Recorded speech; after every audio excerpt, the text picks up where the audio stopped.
Oh, we'll leave it a few minutes before we start. No, I'm joking. Yeah, absolutely.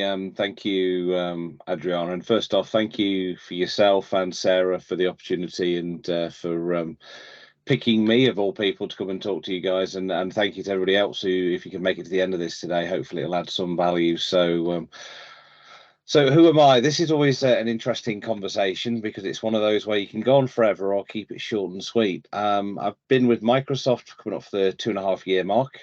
I've been married to my wife Jo for 18 years this Sunday, so just over the 20-year mark in total.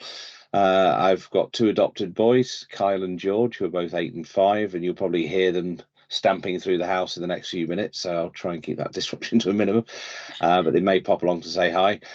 In terms of overall IT career, it wasn't an actual career I intended on leaving university. I actually went and did social science and international relations. So I was looking at European Union and Marxism and all this kind of raving, let's take a critical eye on the world.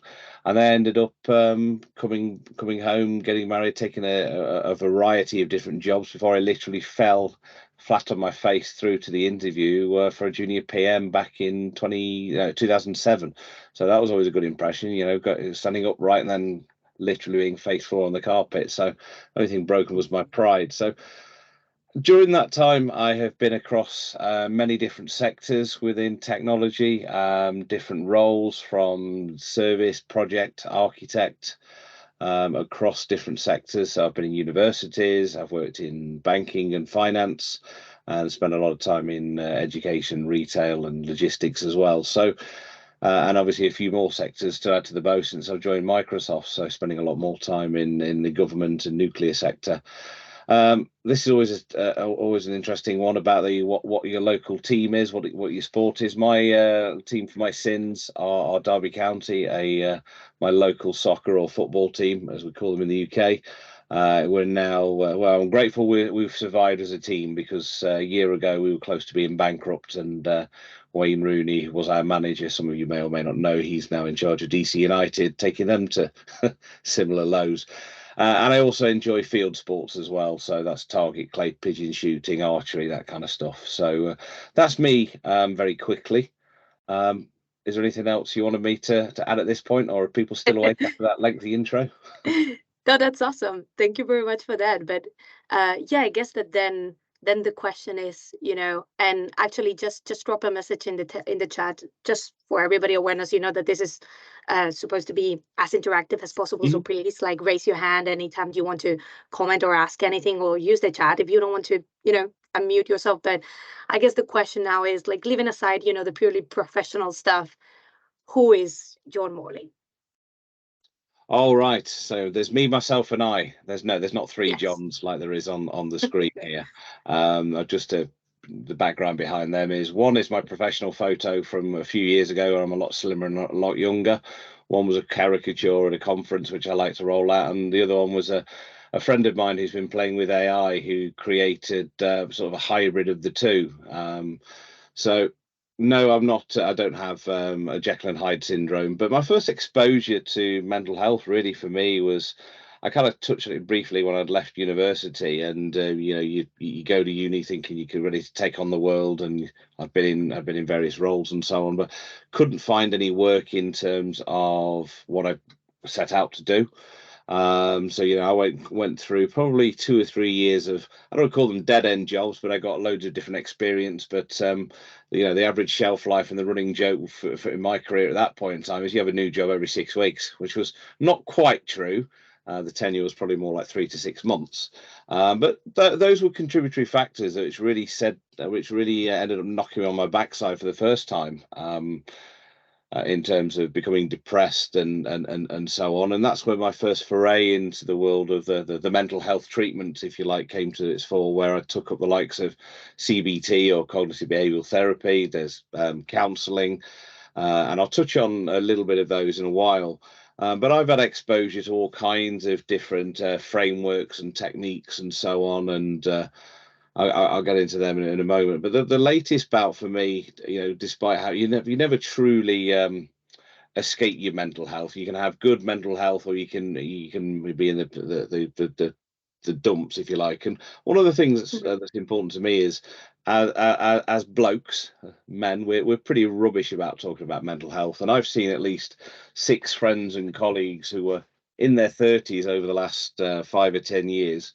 Certainly none of them reached 40, who had all decided to take their own lives, which was a shame. I'm not going to get into all details around that, but it just goes to show that you shouldn't try and avoid getting that bad and seeking help. I think if you take nothing else away from this today, regardless of what your sex or gender or whatever is, don't get yourself into that state. Try and seek help wherever it comes from. Whatever works for you, here is probably the one message if you take nothing else away. But on the flip side, this is where I decided at the time of going way back to 2004. If any of you have seen that wonderful film Train Spotting, if you don't understand the language or the dialect that the Scots use, you might want to watch it with subtitles. But there's a wonderful closing phrase that Ewan McGregor uses, his character Renton, which basically says he chooses life, and that's kind of one of the themes that will rattle throughout this. But I'm going to pause for a moment before I jump into any more detail. So actually, I wonder, because this is such a sensitive topic, but I guess and probably is a transition to what you're going to tell us now. But how all these experiences and going through all these sort of things have shaped you, and affected the way you are nowadays, how you think, what your priorities are. So yeah.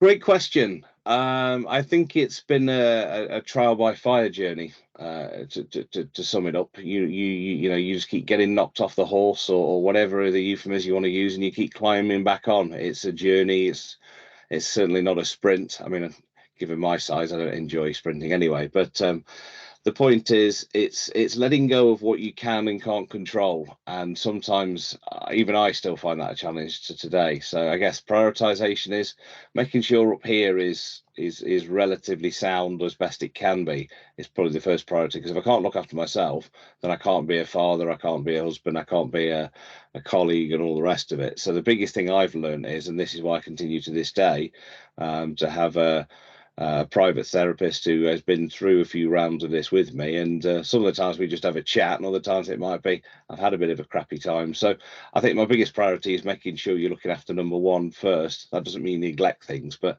try and keep yourself healthy up here. Absolutely. Yeah, fully agree with that, John. And actually, now that you mentioned that, just wanted to do a quick reminder that we also have free therapy resources in Microsoft, provided by Spring Health. As I told you, John and Sarah, we have talked about this previously. I'm actually making use of those, and same as you said, some days is more of like a conversation that just you go with the flow, and maybe you end up getting to a point that it's really interesting about understanding some behavior that you didn't know where it was coming from. But sometimes it's more just like, I just need to have a little bit of silence after a day, and me and my therapist are just like there, breathing, looking far, just not really talking that much to each other. So yeah, as you said, it can be like shaped to your needs and preference. But just wanted to mention that because I'm finding it really valuable. Yeah, sorry, Laurie, go ahead. Yeah, I just wanted to share that I love the idea of these models, and what I'm hearing and can share personal experiences, that there's movement, right? You're never just in one stage or place. That's today, right? It may be the same tomorrow, it may be different tomorrow. And I think that's such a fundamental concept that you have to accept, that what you have is absolutely valid, and that is today. There's a funny movie, and I'm sorry I can't remember it. I'm really crap with movie names. But there's a movie clip about a woman going through grief, and there's also a Elizabeth Kubler-Ross grief model, the 5 stages of grief, if anyone has seen that. And the woman is talking to her. Screen. Yeah, and the woman's talking. Oh, there we go. And she's talking to a therapist, and she's saying, "Well, this therapist is saying, well, you're in this classic grief model, and you're in this stage. I'll say denial."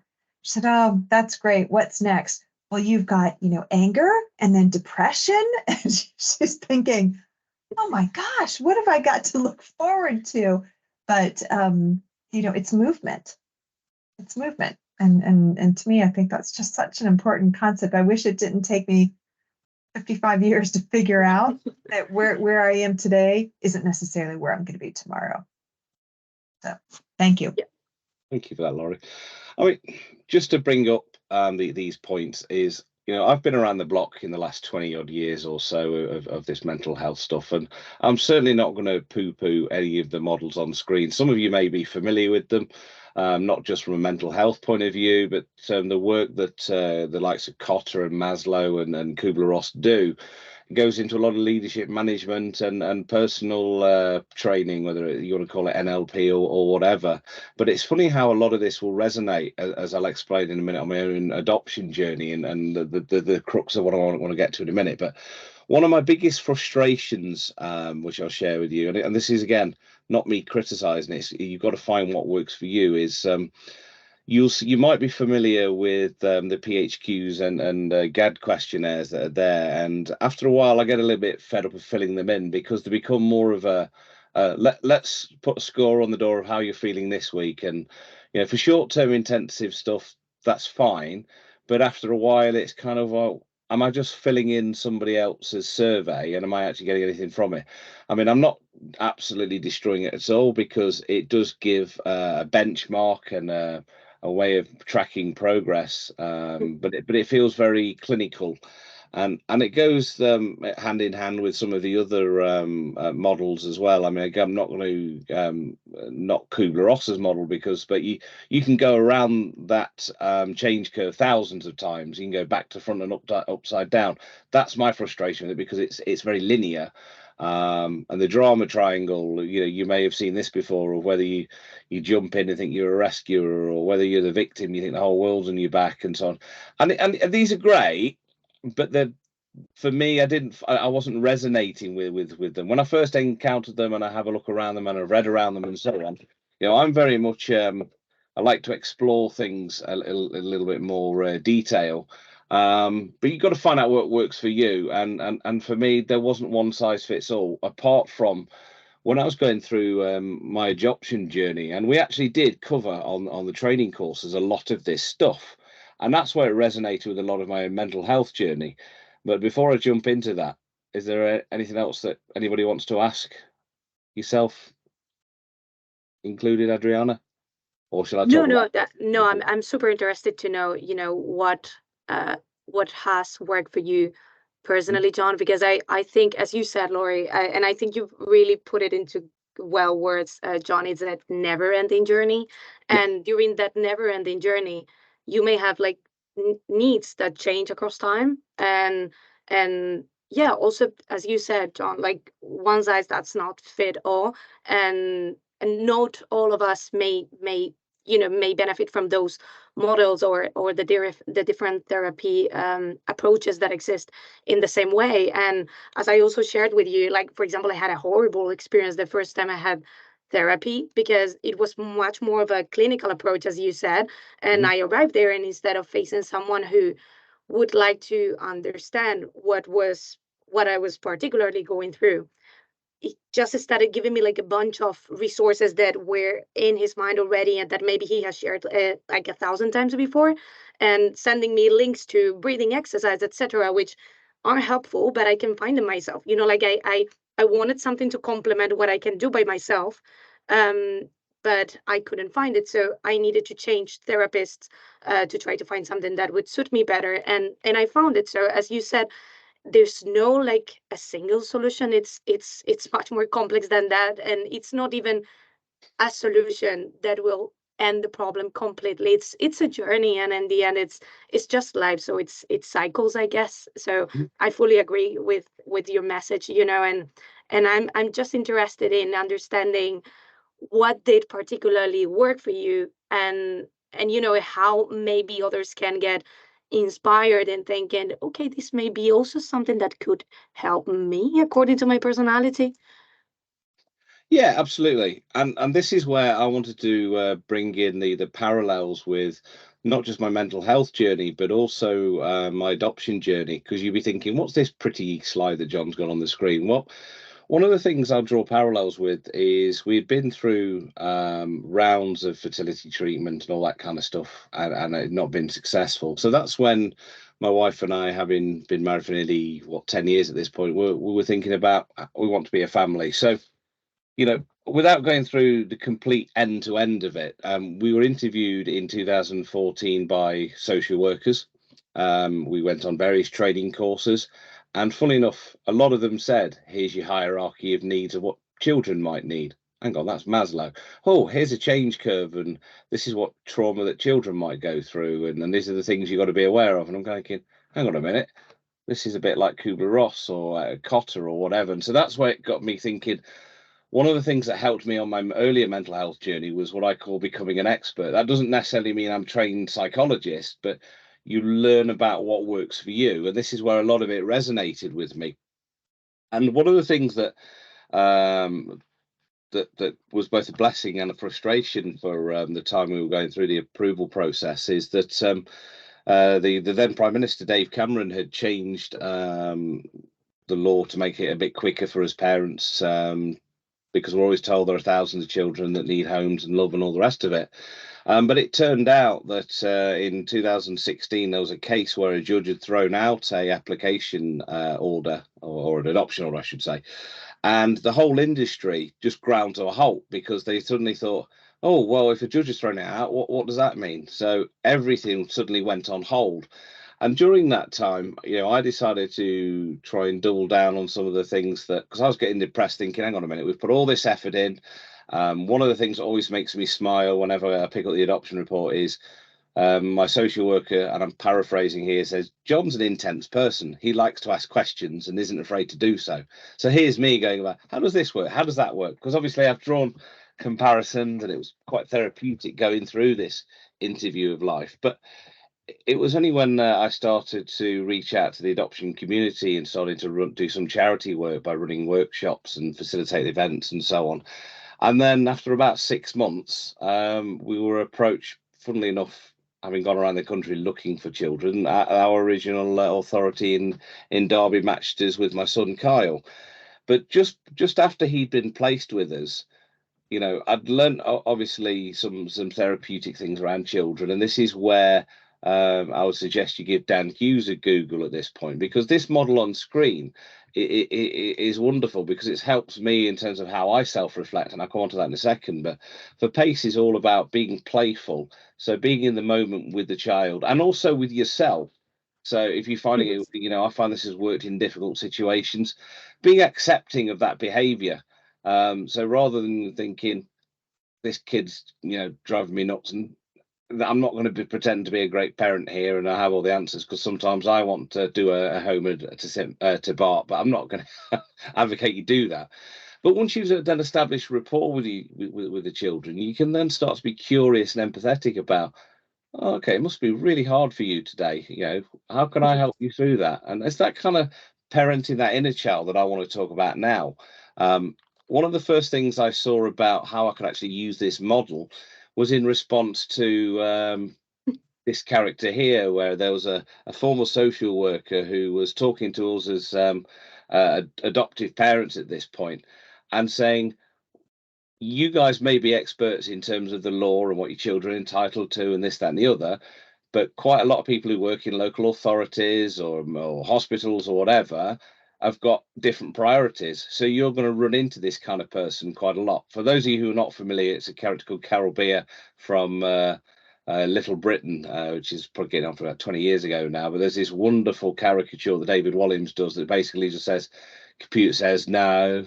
So any question, you can be in a hospital, you can be a travel agent, it's worth a Google. But it's how do you then establish rapport and get around this stuff? And it was the person who was doing this conference or this speech at a conference who was talking about, well, you guys had your PACE training. And I'm like, right, so why aren't you using your PACE? I'm like, what about using your PACE? Am I going to go for a walk or what?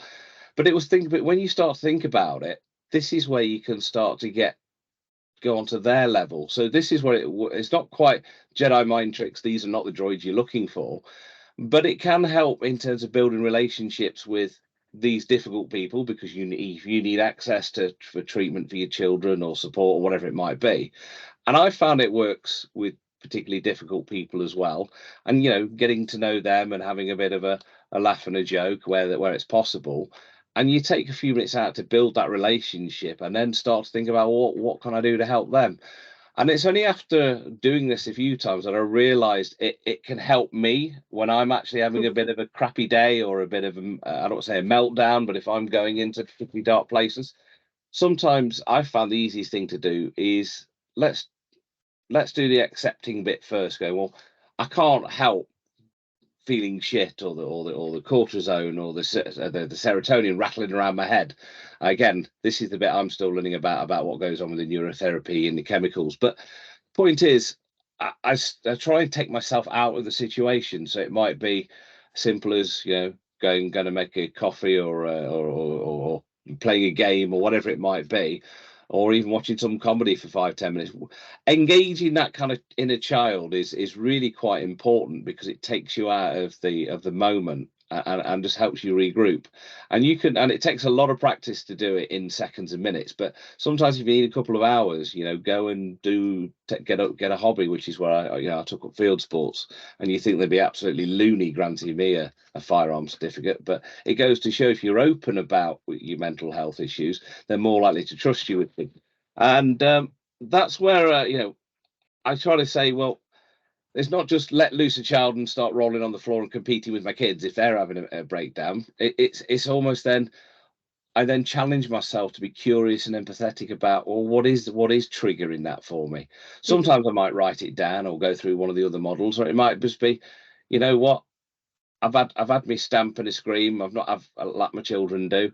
We've had a bit of playtime, and now I can either let go what it is I can't control, or it might be, you know what, how can I learn something for next time?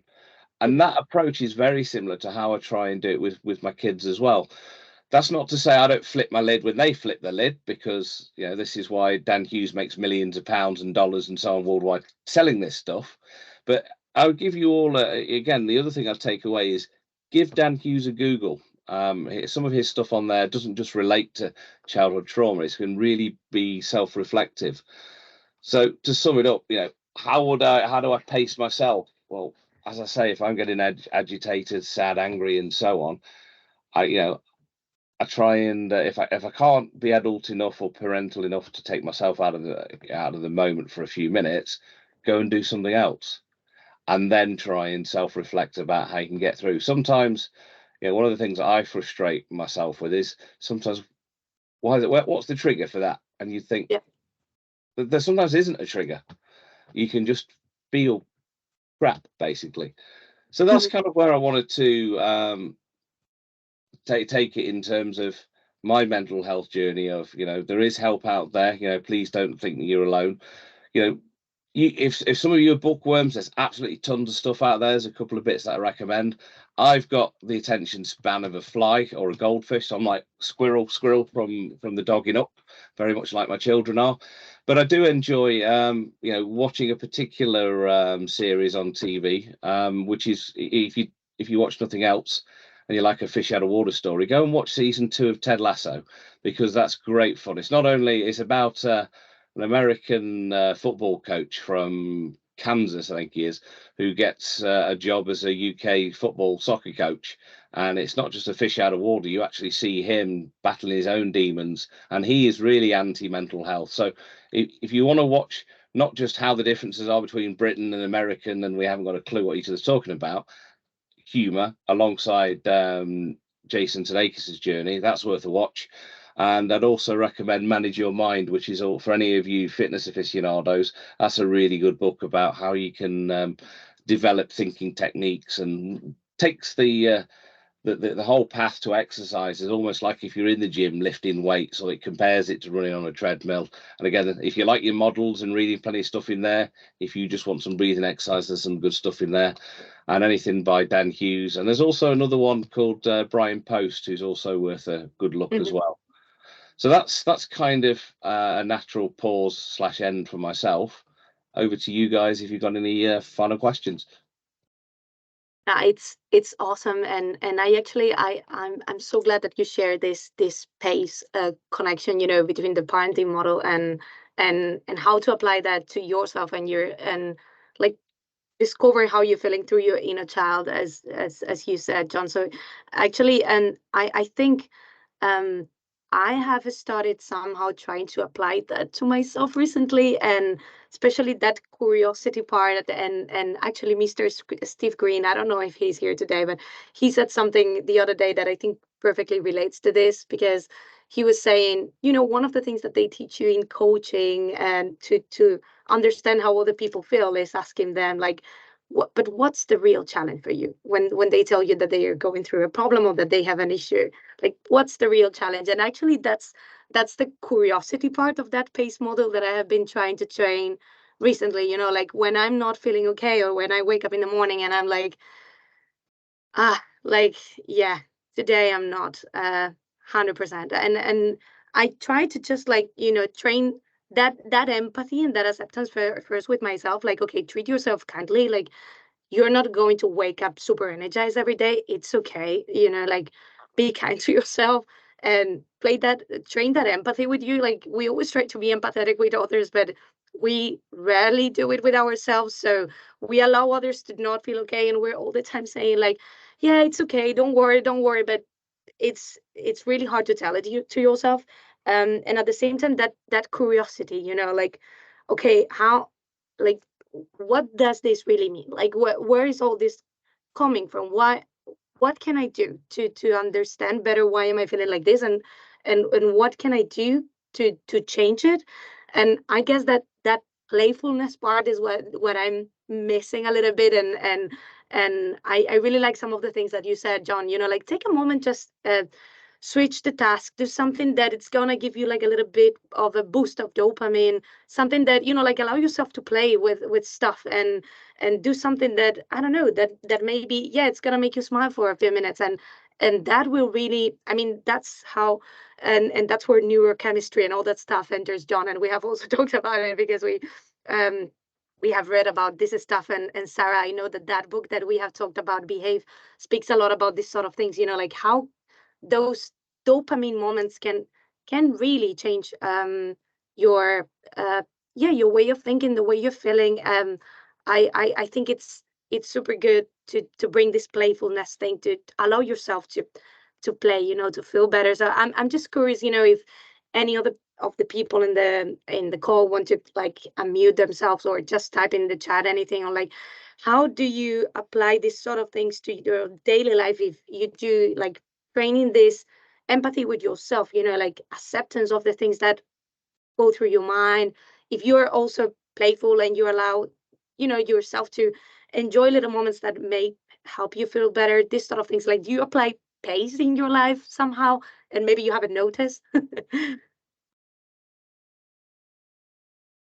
Yeah, just curious, but happy to read anything in the chat if you want, or just go with mute. Otherwise, no problem at all. No, if anybody has any questions and so on, but I suppose my question, whether it's going to be rhetorical, if anybody wants to go further than that, is how many of you would actually start from having that kind of playful nature, as opposed from all the other models you may have seen before? And that's not just to say it's with children, but how many of you actually would say, you know what, I'm gonna try and do something that makes me smile for a couple of minutes or so many times a day? I don't know if there's a vote with all 100%. hands, but yeah, Sarah, you got your hand up. Yeah, I mean, I think for anyone who knows me, I have a bit of a cheeky personality. I love it. So that for me is it's intrinsic to my personality, but also how I manage uncomfortable conversations. So just to give a bit of an example, because I think this is something that, John, it totally resonates with most of us. If we've maybe not had the same kind of personal journey as you, but we've all had to have really difficult conversations, or we maybe have had engagements with customers who aren't super happy to see us, and how to cope with those. And I had a situation this week, actually, where I'm working in an engagement with a very, very strictly regulated customer. And today in the architecture call, I actually named it as one of my highlights because I had a breakthrough with them. Because once they got to know me a little bit, first of all, I'm the only female in the engagement. And that's always a little bit intimidating. And they didn't really know what to do with me in the beginning. And I just explained to them, I'm here to help you. I'm not trying to make your life more difficult. And I try to approach really heavy topics like lockbox, status sovereignty, residency with a bit of human touch to it. Like, of course, you don't necessarily want to have people you don't know accessing things, and just trying to be more, I don't want to say unserious, but just to bring a bit of lightness into the discussions. And it's really resonated with them, which I was surprised. I thought at first, okay, they're not going to like me at all, but they've actually asked for more sessions. So I guess it works. And what I'm trying to say, long story short, is be yourself. And sometimes it's worth taking a little bit of a risk if you feel that bringing some lightness into the discussion and some playfulness, if you will, to make it more of a pleasant experience rather than it has to be a very strong, strict discussion. You can actually bring some anecdotes into the conversation, because we're all people at the end of the day and we all want the same thing, right? To be happy and fulfilled. No, totally agree. Thank you, Sarah, for sharing. I was just resonating with some of the tough conversations I've had, and certainly the reference to Monty Python helps, depending on which generation you talk to. But I do try to kind of factor in a few dad jokes here or there as well. Yeah, no, thank you very much for sharing that, Sarah. And actually something that I wanted to ask you, John, because I realized that there was an initiative coming from Microsoft Global, from the Thrive program, about, like, how to navigate a period like the one that we're going through, where things are slightly complicated. There's a lot of ambiguity, uncertainty, and they were putting a session on how to, like, navigate through these periods of ambiguity and still keeping ourselves, motivated and yeah, not keeping these thoughts in the back of our mind, etc. And since you have been in, like, this sort of situations before, I was just wondering, like, what would be a closing tip or advice that you would give in general to, to everybody, in terms of when there's a moment of ambiguity, or there's not, like, the greatest atmosphere of positivity in our surroundings. Either, it can be the work environment, it can be something that it's happening in the family, in the friend environment, that it's making us feel not 100%. And, like, how to navigate this, keeping ourselves still motivated and keeping in mind, the things that we still enjoy, and maybe how to apply pace to this, just, yeah. Yeah, it's an interesting question, and I get it. I've been unfortunate to be laid off from my job 6 times in my career. So I've been there quite a few times, and been around the curve. And it's not that long ago that my wife was in hospital. We thought she was going to be really ill, but thankfully she's come out the other side of it.